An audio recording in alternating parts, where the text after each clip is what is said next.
It's a cold, dry morning, overcast here in rural Ireland on today being the 17th of February 2025. You're welcome back. There are two jet planes after going overhead there. No shortage of those. And there's a little bit of wind. So the state has decreed a change to the North-South Interconnector. And I want to give you my approach to the legal aspect of it and the practical aspect of it. It was granted permission in December 2016. It needed to have a 5-year renewal in December 2021, and it needs another renewal in December 2026. Sorry, I'll try and shade the wind here. In 2026. That means that its planning permission completely expires in mid-December 2026, if I'm not going by memory, the 15th of December. I took a judicial review against it, so I have it there and I'm after checking it. So a whole new planning permission will be needed. A whole new environmental impact assessment will be needed. And one change to what's reported in the papers is that they're going to use compulsory purchase orders instead of the usual way leave. Now, way leave is granted under Section 15 of the Electricity Act 1927, which enables the ESB and their agents and networks, ESB networks, to come in on your land. After the storm, now I'll just stop myself there. By right, they're supposed to serve a notice on you that they're coming in on your land and give you an opportunity to make a submission. That doesn't mean you can stop it, but it would mean that if they said they were coming in and you had something on, you could schedule or arrange it with them to do that. You might be going to concrete a pass or something, and that's what that's for, really. It doesn't provide you with a veto. Now, in the recent storm, that wasn't done for the simple reason that the distribution of electricity in Ireland is not a controversial issue. We don't bother our head. I couldn't care less where they are. All I'm worried about, why aren't they coming here, the telecom crowd, to fix me internet?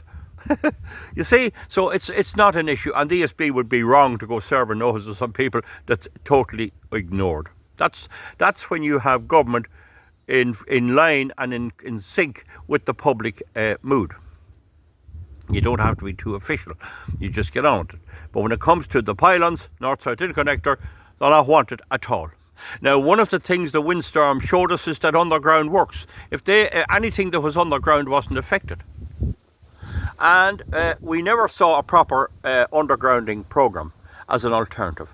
Now, there'll have to be a new application and a new EIA. And that has to happen under Article 6 of the EIA directive with public participation and the right to take a judicial review. Now, the way leave was the old way. That's what they were using this time. The law that allowed you to go in. And that way leave was only to public companies like the ESB networks and the ESB itself. Subcontractors could go in working directly under them. But wind farms have no right to go in at all. And because of that, they're trying to muddy the waters that the cabling going out from wind farms is covered by the ESB, when in fact they're privately funded.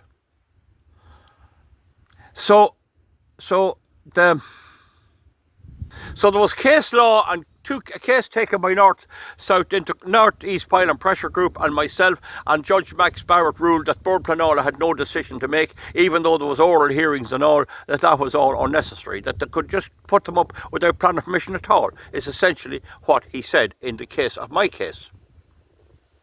However, this time they're going for the compulsory purchase order. And that will be a strange one, because whatever about their way of getting into your land, when they use compulsory purchase orders, it has to be for the public good. And it has to be by a public group or a state-run organisation, like widening a road, making a new road, it has to be on behalf of the local authority. It can't be on behalf of a non one. Although the toll roads can charge a toll, I don't think you'd beat them on that. But the public authority owns the road.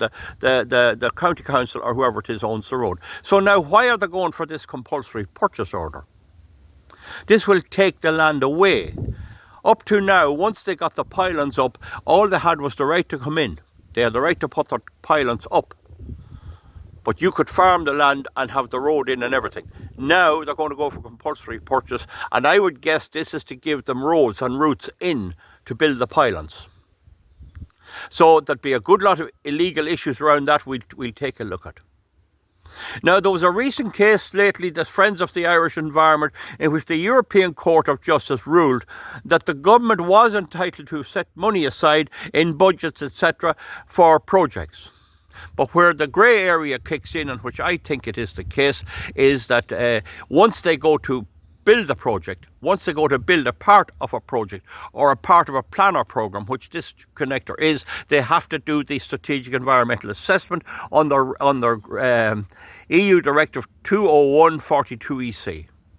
In other words, if the state is going to go ahead with this interconnector, the first thing they must do, and they have plenty of time, there's no real urgency on it now, the first thing they must do is carry out the strategic environmental assessment. What's been built, where it's been built, and where it's for. Now, the Irish Times and other newspapers are full of gobbledygook that the absence of this connector is costing us a bomb, costing us a lot of money. That is a complete and utter lie.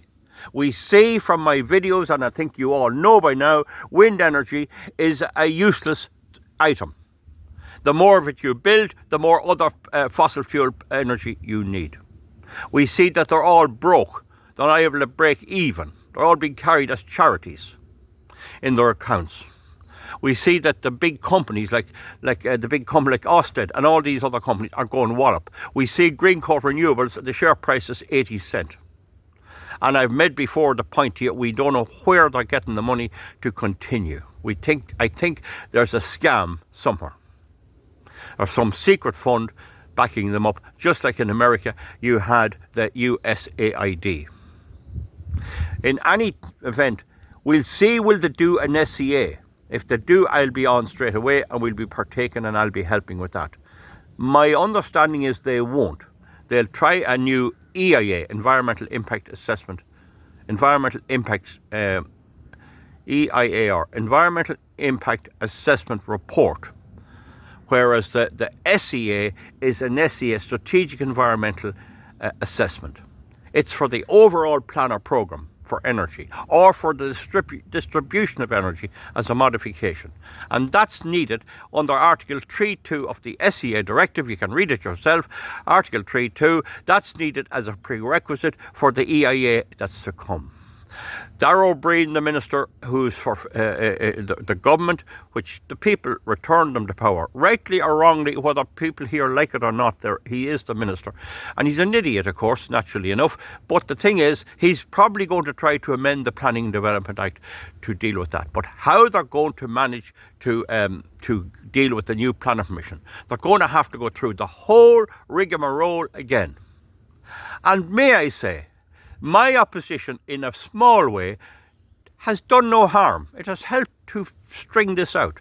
North East Pylon Pressure Group, with all other goings on, and not everything I agree with them, because of the only thing I really disagree with is that they wouldn't tackle it on the SCA.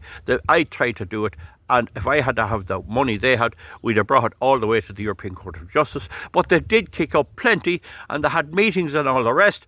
And whatever they did, it definitely has left it difficult for government to build this stuff. So all of it is good enough. All they need to do is fine-tune it a bit. If I can be of any advice, I will. I know they hate me, they hate the sight of me, but that's how I'd go about it. So they're not going away. They're not going away. They're planning to have it done by 2031. So there's 3 years in the interim. We'll be watching tight to see if they do the SEA. We'll watch them really tight on that. I would urge groups that are affected by it, there must be a few pounds somewhere. There's money in this country. If anyone wants to set up a challenge, a legal challenge, then I will try and help them with the proper lawyers and everything else, where to go, and advice. There's a lot of reading up. It'll take me 2 weeks to read up on recent cases, and I don't do it because there's no point in me studying it. If nobody's going to read it, nobody's going to act on it. Studying miles and miles of law and nothing at the end of it. Whereas in previous jobs I was in, when I'd studied the law, I'd go into court and I'd advocated in the court. They have to do the SCA. This is for private wind industry. That was my case from the beginning. If private companies are going to benefit from this, how can they take the land of farmers to benefit private companies and the stock exchange and companies in Norway and America and everywhere else? Then there's the overall look at this, and I hope the wind doesn't destroy my sound. This is dying out. Trump has put the tin hat on all this in America. Let's see now what happens. Will Starmer survive in Britain?